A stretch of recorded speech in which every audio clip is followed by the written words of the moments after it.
Assalamualaikum warahmatullahi wabarakatuh. Perkenalkan, nama saya Anita.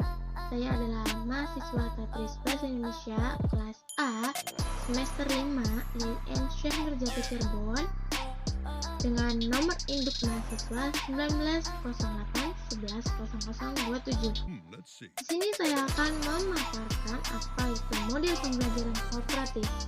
Mari kita simak penjelasannya. Nah, pertama apa itu definisi cooperative learning? Cooperative learning berasal dari bahasa Inggris yakni cooperation, artinya bersedia untuk membantu. Atau menurut KBBI, kooperatif berarti bekerja sama atau saling membantu.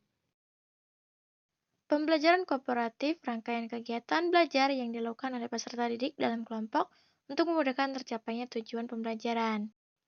Artinya, di dalam kelompok tersebut itu terdiri dari kelompok tim kecil, itu antara 3-5 orang. Selanjutnya, karakteristik. Apa sih karakteristiknya? Yang pertama yaitu pembelajaran dalam bentuk tim. Tim merupakan tempat untuk mencapai tujuan, sehingga tim harus mampu membuat setiap siswa belajar.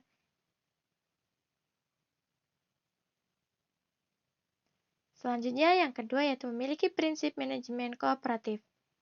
Fungsi perencanaan, fungsi organisasi, fungsi pelaksanaan, dan fungsi kontrol.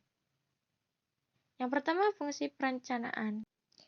Perencanaan menunjukkan bahwa pembelajaran memerlukan perencanaan yang matang agar proses pembelajaran berjalan efektif. Yang kedua, fungsi pengorganisasian. Adanya fungsi ini agar terlaksananya pembelajaran yang efektif. Yang ketiga ada fungsi pelaksanaan. Fungsi ini mengacu pada pembelajaran siswa yang inovatif, kreatif, dan efektif guna proses pembelajaran itu berjalan dengan efektif. Yang keempat yaitu fungsi pengendalian. Fungsi ini menunjang keberhasilan proses belajar, capaian, dan tujuan pembelajaran. Yang terakhir yaitu kesadaran kerjasama, yaitu dalam kelompok itu harus adanya kesadaran atas kerjasama. Itu sebagai pembagian tugas, rasa tanggung jawab, jadwal penyelesaian tugas, dan keterampilan bekerja sama. Nah, selanjutnya yaitu prinsip model pembelajaran kooperatif. Apa sih prinsip-prinsipnya? Yang pertama, prinsip ketergantungan positif. Saling ketergantungan positif adalah hubungan yang saling membutuhkan.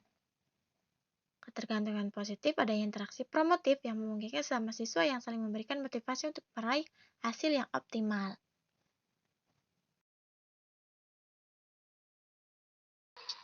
Yang kedua ada prinsip tanggung jawab perseorangan.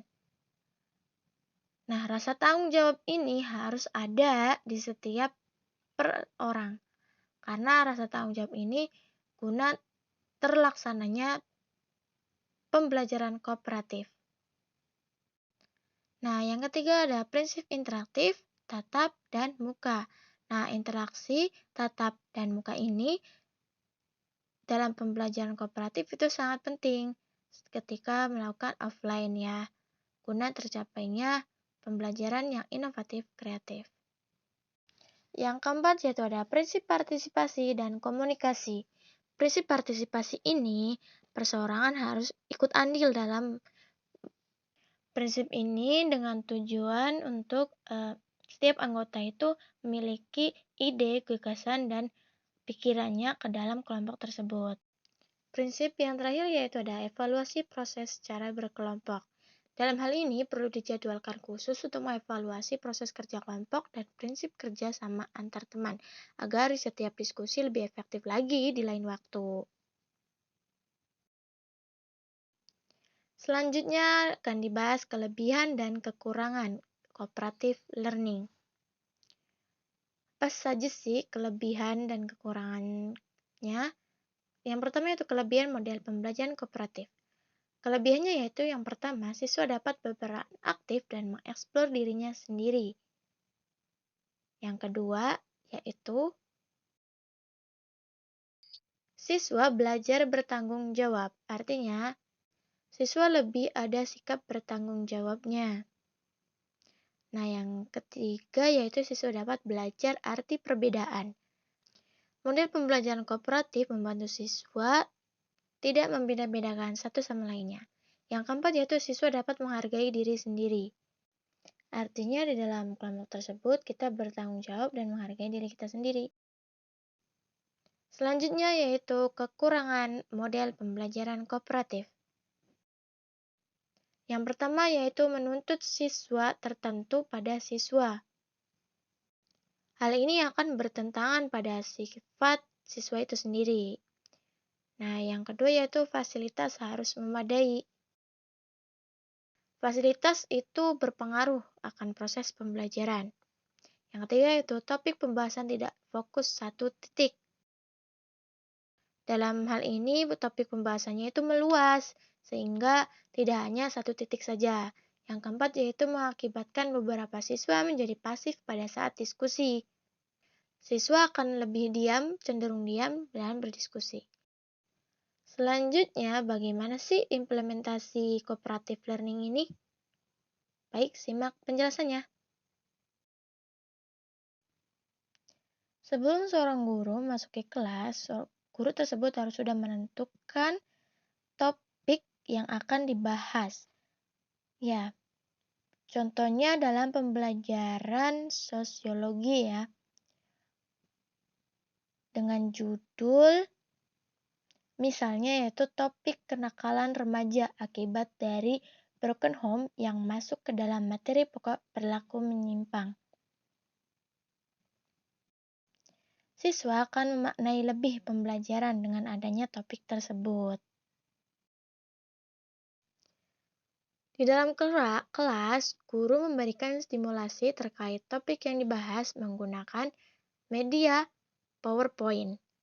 Dari keduanya ini diharapkan agar pembelajaran awal terlaksana sampai akhir.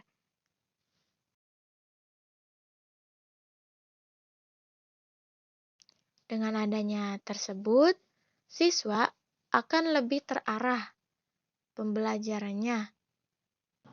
Kemudian setelah itu, kegiatan inti guru memberi skema kelompok yang terdiri dari 6 kelompok heterogen, masing-masing beranggotakan 3-5 orang.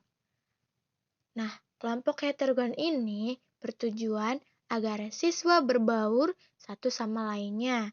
Yang pintar dan yang tidak pintar akan menjadi satu, guna tercapainya pembelajaran yang kerjasama ini.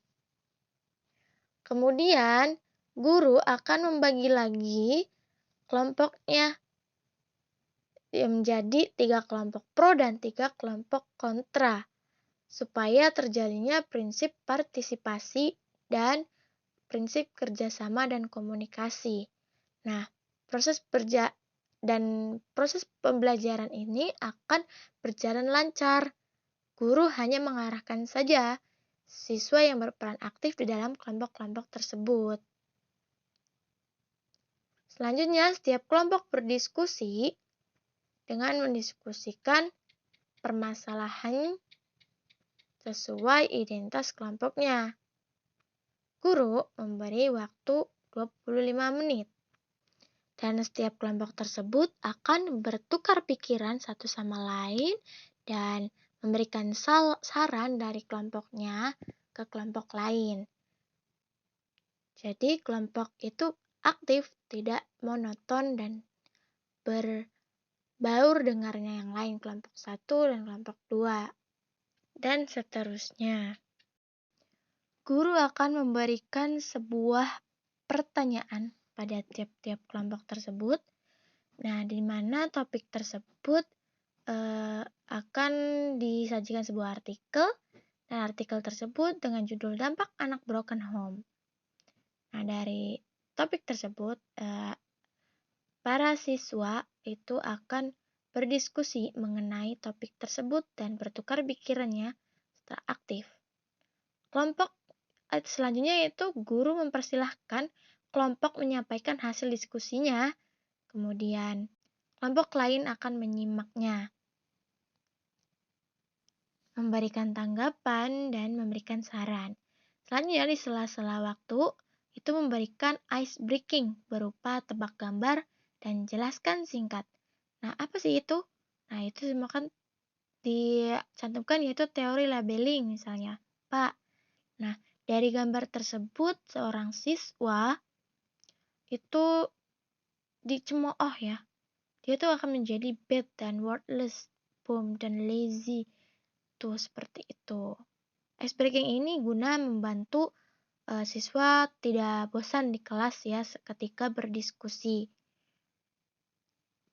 Serta menunggu waktu untuk menjawab pertanyaan-pertanyaan terkait pertanyaan oleh siswa satu sama lainnya. Nah, dari sini kita lihat bahwa cooperative learning itu sangat efektif dan interaktif ya. Nah, selanjutnya guru itu akan menarik kesimpulan pembelajaran bersama siswa ya. Guru tersebut akan memberikan kesimpulan atas diskusi yang dilakukan oleh para siswa tersebut. Guna memberikan tanggapan-tanggapan dari kesimpulan teman-teman kita semua. Nah, di situ juga disertai penutup pembelajaran. Terima kasih semuanya. Kurang dan lebihnya saya mohon maaf. Wabillahi taufiq wal hidayah. Wassalamualaikum warahmatullahi wabarakatuh. Semoga bermanfaat. Dadah.